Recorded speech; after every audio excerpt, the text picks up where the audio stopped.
You're right, guys. And John's cat's in the background. You're Oh right. no, Hey. continuity issues. Yes. You start pulling down everything in a minute, and then we'll Yeah, to get it sorted.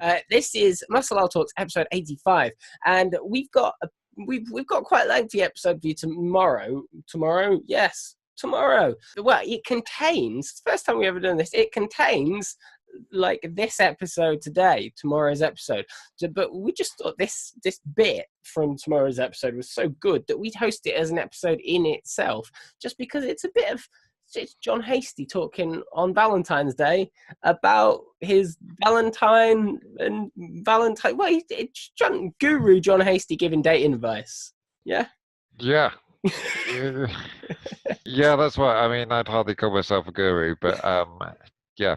Certainly, I'm lucky enough to have someone at the moment.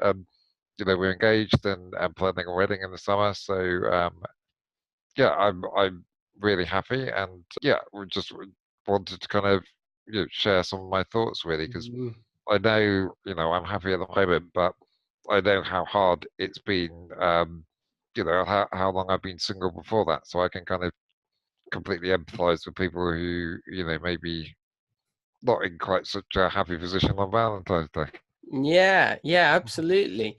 And I mean, it wasn't a planned bit of our episode tomorrow. Our episode tomorrow is about you tweeting on the NHS, and we ended up talking about personal care and living independently and things like that. So yeah, with it being Valentine's Day today, we thought that we'd put this out, and we hope you enjoy it. Catch you in a bit. Talking about independence and living an independent life. You not just live independently, but you're going to get married. Yeah, that's right. So yeah, I'm engaged and we're planning a wedding for in the summer of this year. So it's quite an incredible thing for me, and it really is kind of showing how important independent living is really, because I know without kind of the support that I've had, I wouldn't have been able to even think about dating, if I was kind of dealing with my health condition kind of day to day and that's all I could deal with, then, you don't have time to think about actually living your life. So I think, having the healthcare sorted out, having the independent living, this is really vital in letting people actually get on and live their lives. And yeah, no, I consider myself really lucky. And, I think that dating with Duchenne it's very challenging. I think, before I met my partner about just over a year ago, before that, I was single for about 15 years, and it wasn't really through lack of trying. And I think, I can certainly empathize with people that might be kind of that haven't settled down right now, but I am reassured that it is possible. It's not always easy, but it's possible, and it can be amazing when it does happen. Yeah. I guess if we're any people who have Duchenne muscular dystrophy or any other types of muscular dystrophies watching, I don't know, do you have any tips, any advice? What are Jon Hastie's top 5 tips for dating? Well, yeah, I mean, I'd hardly say that I'm a kind of guru. So I think I lucked out. But yeah, I think what is important is to kind of recognize, because I mean it is difficult. There's a lot of stigma in society and a lot of barriers that might put someone off dating a disabled person, and it's very easy when you're that disabled person to just blame kind of society and just get angry that this is the way things are. But I think most of the people that I've spoken to who've had relationships, it's because in a way they don't really give a damn about what society thinks, and they just kind of like, well, why shouldn't I date the same as everyone else? And it's kind of like, I think you've got to just not get too bogged down in the fact that things might be a bit more difficult, and if it's something you want, just go for it. Put yourself out there. I think that's the really difficult thing. 'Cause you will get a lot of rejection, and it is really difficult.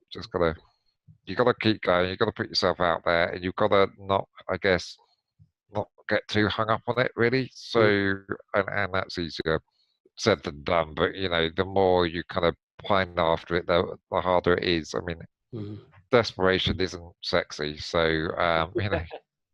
the more you seem desperate, the less attractive you are. I think I think it's also about thinking not only because I think I see this a lot, almost like a relationship is seen as another thing to achieve, and something like you want to get. People say, oh, I really want to get a girlfriend. It's got like it's not really the right way to look at it. I mean, it's more about it's not just something you achieve. It's about a relationship between two people, and it's about what can you give as well as what you can get. And I think it's about like trying to work on yourself so you can be a happy person, so that you can actually bring something good to a relationship. And it's certainly the case with Duchenne that physically there's things that you can't do, but emotionally and romantically, you can be a genuine partner for someone. And I think it is about just going for it at the end of the day, and just persevering and recognizing it will be hard, but it is possible. Yeah, no, absolutely. And I think that's the way with dating at large, on the whole, isn't it? It's almost just not trying to force things, but being open-minded, and waiting for the right time sometimes.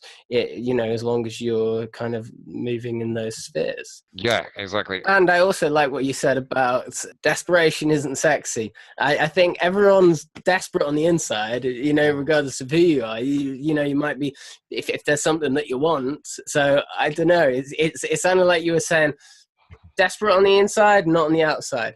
Yeah, Is that that's exactly right. Yeah, I think I was certainly desperate, and if you really want something, then you will be. But yeah, it's about I guess you've got to play it cool, haven't you? Really, and everyone's really the same. But it's just about getting over that initial hurdle. I think once someone knows you and understands you, that kind of stuff doesn't matter. But I think sometimes, and it's also just like trying to get people to even consider you in a romantic way can be quite difficult. And I think, yeah, I just think you need to be presenting yourself as pretty cool, but also as well. I guess you don't think there's anything wrong with dating a disabled person, so why should they? But I think as soon as you start to internalize it and think actually there's something wrong with you, and there's something like lacking if someone's dating you, then you've already lost the battle. Because if you don't think yourself as dateable, then why will anyone else? Yeah, that's wow, fantastic advice, John. Yeah, maybe we should do more episodes on this. If anyone has any questions, ask Jon Hastie, dating guru. Brilliant. It's a brilliant way to round off the episode. So yeah, hopefully we'll see you all soon. Bye bye.